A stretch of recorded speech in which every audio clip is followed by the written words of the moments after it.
Hello everyone. आ जाओ start करते हैं अपनी क्लास प्रेजेंट कॉन्टिन्यूअस के साथ। तो जानते हैं प्रेजेंट कॉन्टिन्यूअस का गोल्डन रूल्स। ओके, तो प्रेजेंट कॉन्टिन्यूअस सुनते ही आपके दिमाग में क्या आता है? कॉन्टिन्यूअस, कोई प्रोसेस है जो कंटिन्यू चल रही है ना? ऐसा कुछ आपके दिमाग में आता है क्या? प्रेजेंट कॉन्टिन्यूअस सुनते ही आपके दिमाग में ऐसा कुछ आता है कि ऐसी प्रोसेस जो कॉन्टिन्यूअस चल रही है, कहीं से तो शुरू हुई होगी और कहीं पे जाके स्टॉप होगी, ऐसा है ना?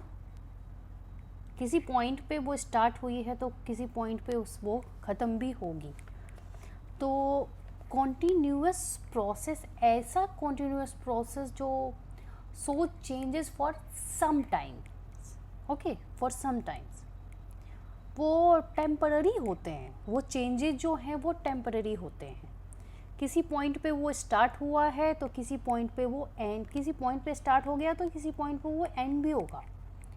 ठीक है, तो ऐसे ही process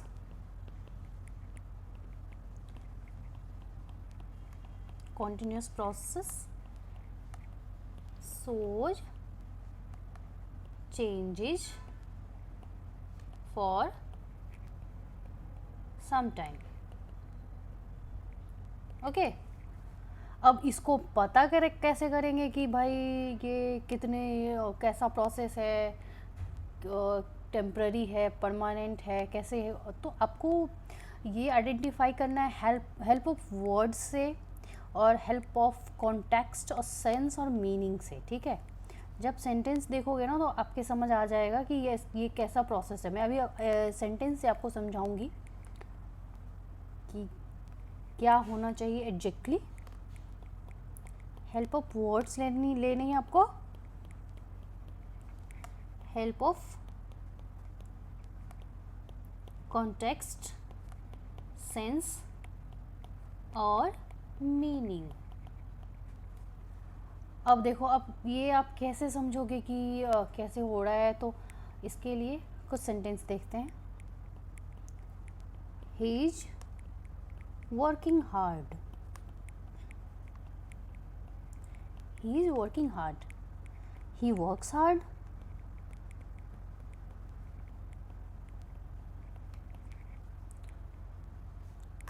he works or is working hard today। तो कॉन्टेक्स्ट समझोगे, खुद ही समझ जाओगे क्या यूज करना है, इंडेफिनिट और कॉन्टिन्यूअस। एक सेंटेंस और, he teaches English but nowadays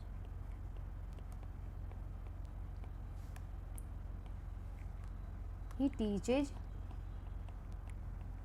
history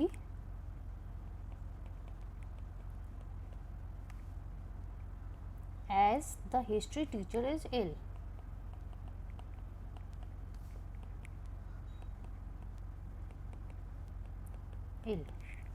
अब देखो, समझने का कोशिश करो। ही इज़ वर्किंग हार्ड, तो ऐसा नहीं है कि अब आप सोचने लग जाओ ही इज़ वर्किंग हार्ड, तो ये तो ऐसा नहीं है कि ये कॉन्टिन्यूस में नहीं होना चाहिए क्योंकि ये हैबिट लग रहा है, ऐसा नहीं है। देखो, ही इज़ वर्किंग हार्ड, ठीक है, अभी कर रहा होगा वो वर्क हार्ड कुछ दिनों के लिए, तो ये सेंटेंस में भी कोई एरर नहीं है, ये सही है अपने आप में। और ही वर्क्स हार्ड, तो ये उसका हैबिट है, वो हमेशा उसका जो है वो हार्ड वर्किंग नेचर का है। ये सेंटेंस ये मीनिंग दे रहा है, तो दोनों अपने आप में सही है। पर जो ये नेक्स्ट दोनों सेंटेंस हैं वो ध्यान से देखना आप। ही वर्क्स और he is working hard today.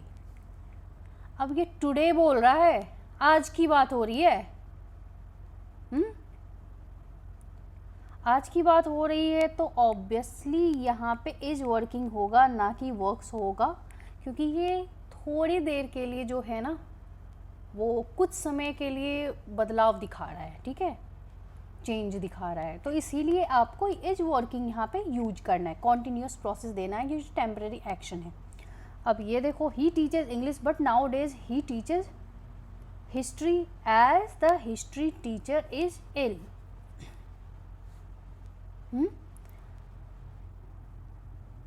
बताओ इसमें क्या होगा। देखो नॉर्मली जो है जनरली वो इंग्लिश पढ़ाता है but now a days he teaches. सही लग रहा है क्या आप? देखो ये नाउ अ डेज जो आया है ना, इसकी वजह से यहाँ पे ही इज टीचिंग होना चाहिए, ठीक है। जब तक वो इल है तब तक वो पढ़ाएगा, फिर हिस्ट्री टीचर आ जाएंगे तो वो अपनी ड्यूटी वो निभाएंगे। तो ये यहाँ पे टेम्पररी चेंज है ना, कुछ दिनों के लिए है ना, कुछ समय की बातें हैं ना, ये टेम्पररी चेंज है, इसीलिए यहाँ पे ही इज टीचिंग होगा। ओके, समझ गए ना। और भी सेंटेंसेस देखना आप। माई मदर गोज और is going for a morning walk.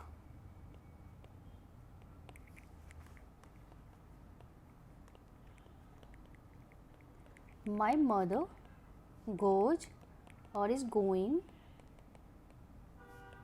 for a morning walk every day. अब इसमें क्या लग रहा है आपको, टेम्परेरी चेंजेज हैं या हैबिट है, क्या शो कर रहा है? देखो माई मदर गोज और is going for a morning walk, दोनों सही हो सकता है अभी उसकी माँ जा रही हो और ये हमेशा जाती हो, जो कि उसकी माँ की हैबिट हो, तो गोज भी लिख सकते हैं। इज गोइंग है तो ये भी सही है, इसमें कोई एरर नहीं है।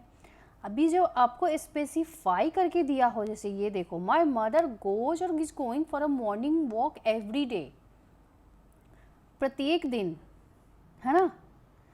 तो ये जब दिखा रहा है, अच्छा ये बताओ एवरी डे को मैं यहाँ पे लगा दूँ, my mother every day goes for a morning walk, सही होगा क्या?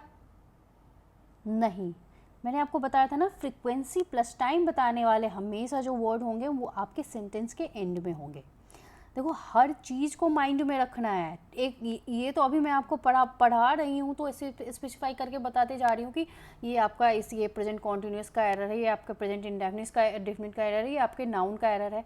कई बार ऐसा भी हो सकता है वो मल्टीपल एरर एक सेंटेंस में दे, इसीलिए सारे कॉन्सेप्ट को एक साथ अच्छे से समझो और सबको दिमाग में रखो। सेंटेंस को देख के आप उसका ऐसा होता है ना, पुर्जा एकदम खोल के एकदम पार्ट हटा के देख लो कि भाई ये कौन सा रोल प्ले कर रहा है, तब जाके आप सक्सेसफुल होगे और इंग्लिश की अच्छी जानकारी होगी आपको। तो ये एवरीडे है जो ये हैबिट बता रहा है उसकी माँ का, है ना। तो ये हैबिट को शो कर रहा है, तो यहाँ क्या होना चाहिए, मैंने बहुत बारी बताया है कि हैबिट शो, जब भी हैबिट दिखाए तो वो हमेशा आपका प्रेजेंट इंडेफिनिट में यूज होता है, यहाँ पे कॉन्टिन्यूस प्रोसेस नहीं होगा। Okay, next, my mother goes और इज गोइंग। मैं एक सेंटेंस को डिफरेंट तरीके से बता रही हूँ कि सारा जो आपके जो डाउट हो ना सारे वो क्लियर हो जाए। गोज और is going for a morning walk every day because the doctor has told her to do so if she really wants to get well soon. अब ये सेंटेंस देखिए, मुझे बताओ, अगर खुद में आप सॉल्व कर पा रहे हो ना इस सेंटेंस को, तो आपका सारा कॉन्सेप्ट क्लियर है. Okay, my mother goes or is going for a morning walk every day because the doctor has told her to do so if she really wants to get well soon. देखो, ये इसके habit में नहीं था, health issue थे जिसके कारण ये अभी अभी ये बदलाव हुआ है. ठीक है, ये टेम्पररी चेंजेस है. मे भी हो सकता है वो ठीक हो जाए तो ना जाए वॉक पे, अभी वो जा रही है एवरीडे क्योंकि हेल्थ इशू है. तो आपको देख के नहीं लग रहा है कि ये टेम्पररी चेंजेस हैं? ये बदलाव जो है ना, ये ऐसा नहीं है कि उसकी आदत थी और वो बस अभी अभी फिर से लग गई है, नहीं. तो पूरा सेंटेंस देखो, इसीलिए मैंने स्टार्टिंग में ही आपको बोला है कि आपको कॉन्टेक्स्ट देखना है, किस सेंस में बात करी और मीनिंग क्या है, ये हमेशा ध्यान रखना है. आंख बंद करके कुछ भी नहीं करना है. एवरीडे दिख गया, चलो एवरीडे दिख गया है, हैबिट की बात हो रही है, प्रेजेंट इंडेफिनिट करते, नो. आपको पूरी तरह सेंटेंस समझना है. मैंने एक वो जो जनरल कॉन्सेप्ट होता है कि किस पे वर्क करते हैं, वो मैंने आपको बताया है. अब दिमाग खोल के आपको वर्क करना है उसके. तो यहाँ पे जो है वो टेम्परेरी चेंजेस की बात हो रही है. तो my mother goes is going, क्या होगा इसमें, बता सकते हो कोई? तो यहाँ मैं बहुत बार ही बोल चुकी हूँ कि टेम्परेरी चेंजेस और एक्शन जो हैं वो हमेशा कॉन्टिन्यूस में बोलते हैं. तो इसीलिए ये करेक्ट है, ये रॉन्ग है. हो सकता है उसकी माँ ठीक हो जाए, फिर वॉक पे ना जाए, ज़रूरत ना लगे ना जाए, उसकी हैबिट में तो नहीं है ना, वो अभी जा रही है क्योंकि हेल्थ इशू है. ओके, इतना समझ गए ना आप? तो इसका जो है पूरी तरह आपको ये कॉन्सेप्ट समझना है. तो ये तो आप जानते ही हो, इसका जो स्ट्रक्चर है is am are plus V1 plus ING. ठीक है, ये प्रेजेंट को शो करता है, ये कॉन्टिन्यूस को शो करता है. ओके, इतना तो समझ रहे हो ना? जैसे ये आप कहते हो he is writing a letter,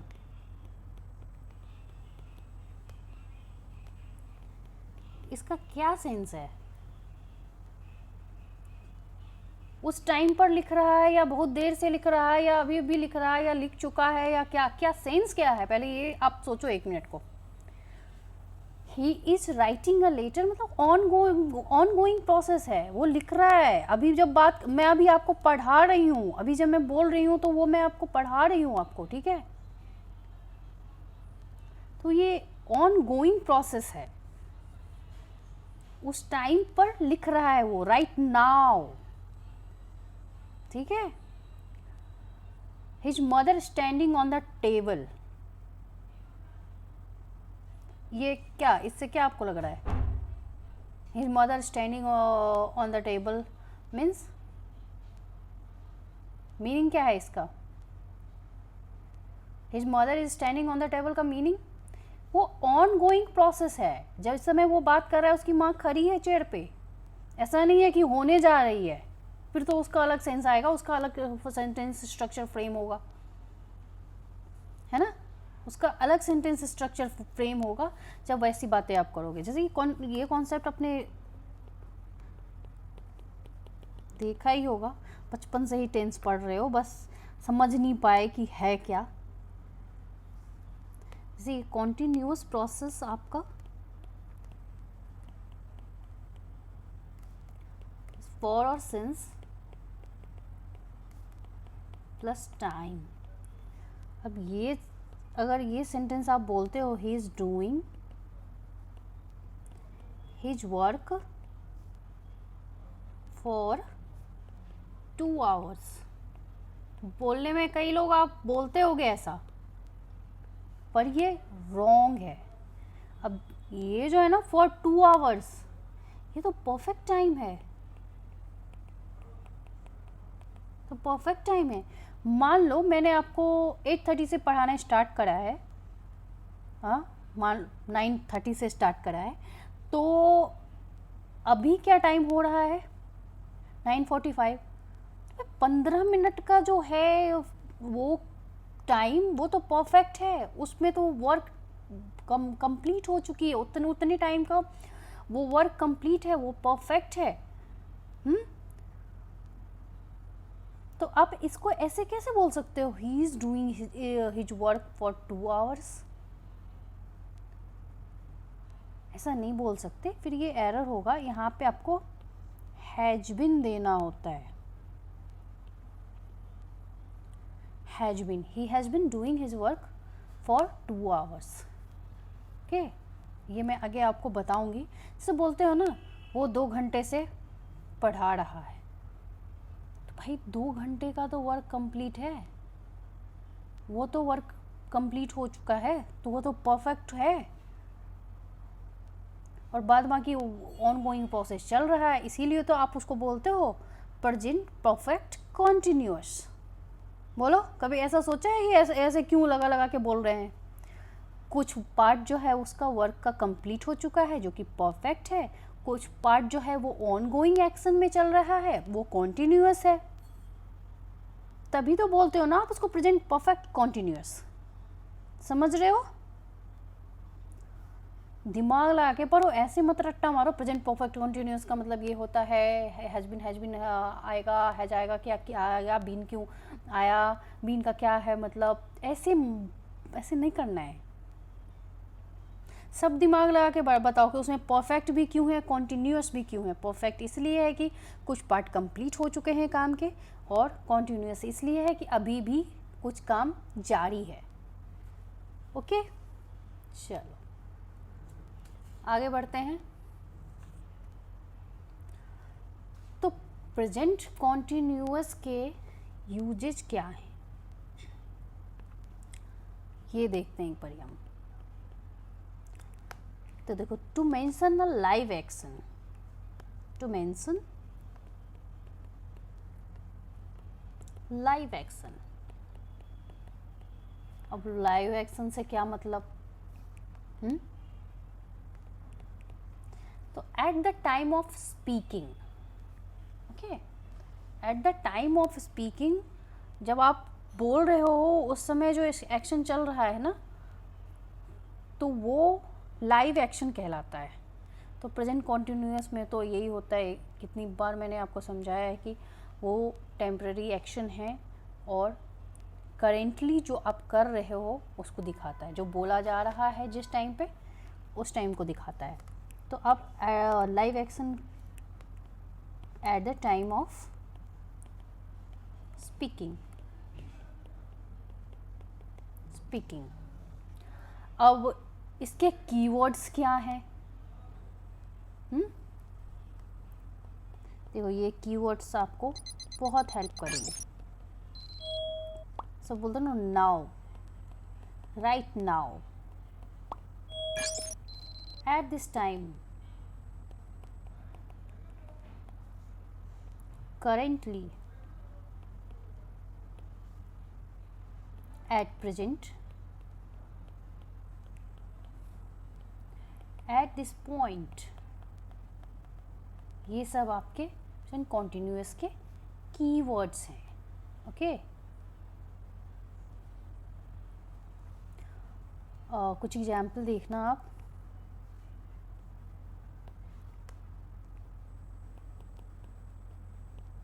Shikha is reading a novel now. She is currently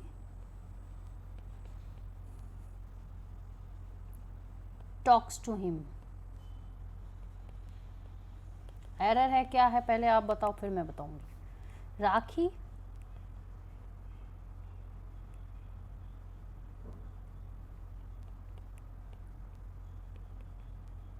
at this time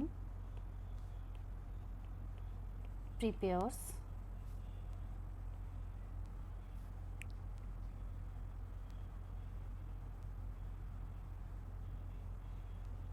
the dishes. बताओ क्या एरर है इसमें? तो देखो, Shikha is reading a novel now, live action को दिखा रहा है नाउ, और चूंकि ये समय बताने वाले आपके वर्ड हैं इसीलिए ये लास्ट में आया है, समझ रहे हो ना, इसीलिए लास्ट में आया है. She is currently talks to him. अब करेंटली तो क्लियर हो चुका है कि भाई ये लाइव एक्शन दिखा रहा है, प्रेजेंट इन कॉन्टिन्यूस का इंडिकेटर है, पर ये कैसे अजीब सा सेंटेंस नहीं लग रहा है आपको? सही से फ्रेम नहीं हुआ है. यहाँ पे टॉक की जगह टॉकिंग आएगा और इसकी प्लेसमेंट सही नहीं है, ये करेंटली यहाँ आएगा. Got it? समझ गए ना? आगे, Rakhi at this time prepares the dishes. At this time talking about live action, yes और नो? यस. देन क्या होगा इसका करेक्ट सेंटेंस स्ट्रक्चर? खुद से सोचो. एट दिस टाइम की बात हो रही है, तो Rakhi is preparing the dishes at this time. ये करेक्ट है आपका. समझ गए?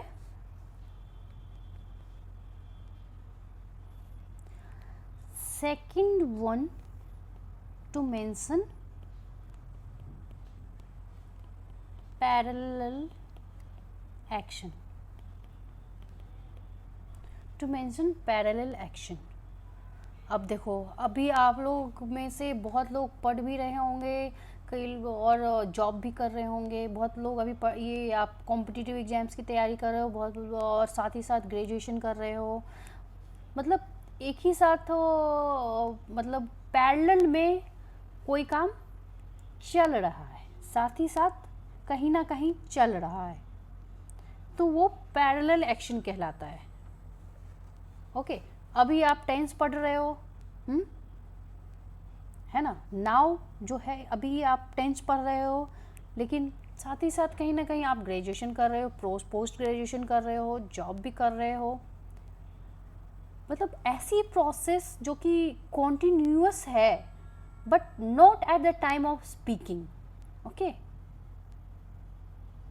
जो जारी है, पर आप जब ये अभी टेंस पढ़ रहे हो तो अभी तो जॉब नहीं कर रहे ना आप जाके, पर कर रहे हो, कहीं ना कहीं कर रहे हो, तो उसे हम पैरेलल एक्शन कहते हैं.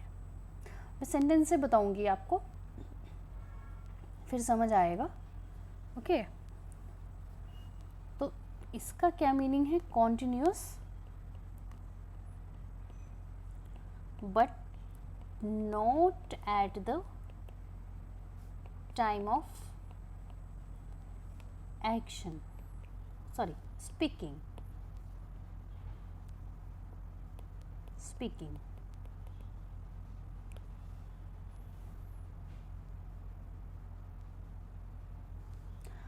अब अगर ये स्ट्रक्चर सेंटेंस में आपका लिखूं, देखो ना, देखना आप. These days the government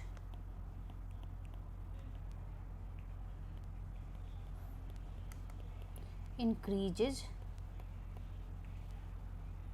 the price of petrol.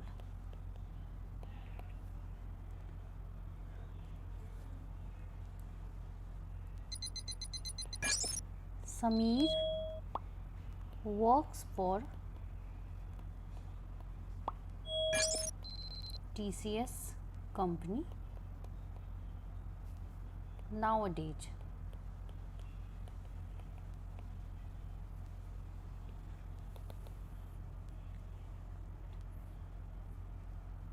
क्या समझ आ रहा है ये, इससे आपको क्या समझ आ रहा है कि क्या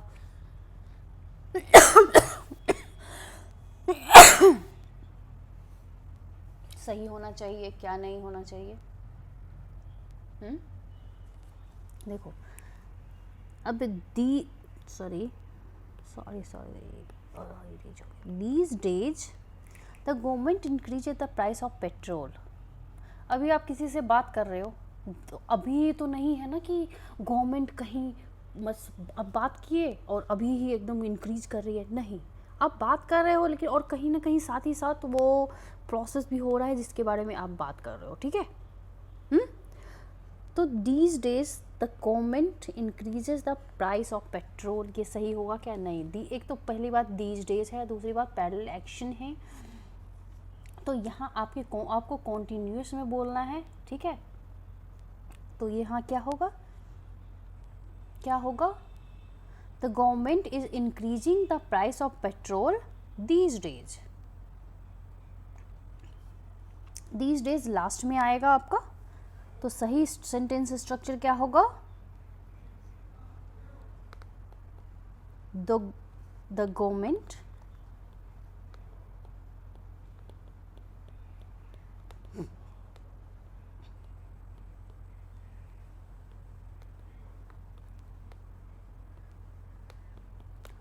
is increasing the price of petrol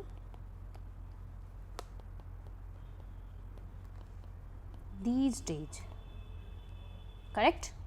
And Sameer works for TCS company nowadays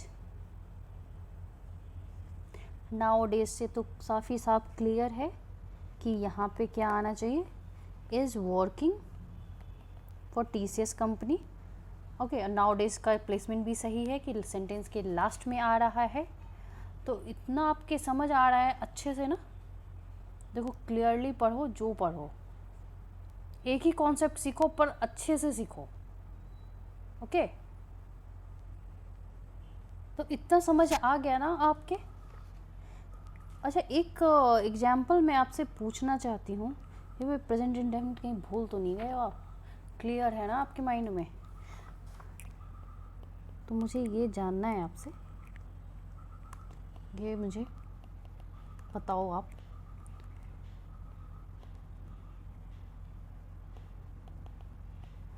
John tennis once or twice a week. Option is playing usually,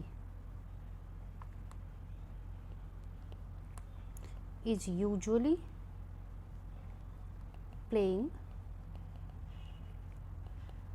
usually plays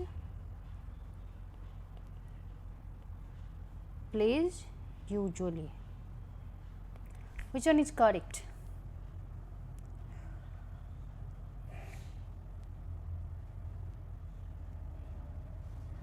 देखो ये कहीं ना कहीं वंस और ट्वाइस अ वीक देख के आपको नहीं लग रहा है कि वे उसकी हैबिट ही बता रही है? हैबिट बता रही है तो फिर उतना क्यों सोचना। यूजुअली प्लेज, अब आपको होगी कि यूजुअली लास्ट में क्यों नहीं, आपको मैंने बताया है फ्रीक्वेंसी वाले वर्ड जितने भी होंगे वर्ब से ठीक पहले आएंगे, सब्जेक्ट के ठीक, ओके। तो ये करेक्ट है। तो इतना जो आपने सीखा है एक बार फिर से उसको रिवीजन करो। मिलते हैं नेक्स्ट क्लास में और भी नई जानकारी के साथ, तब तक के लिए बाय।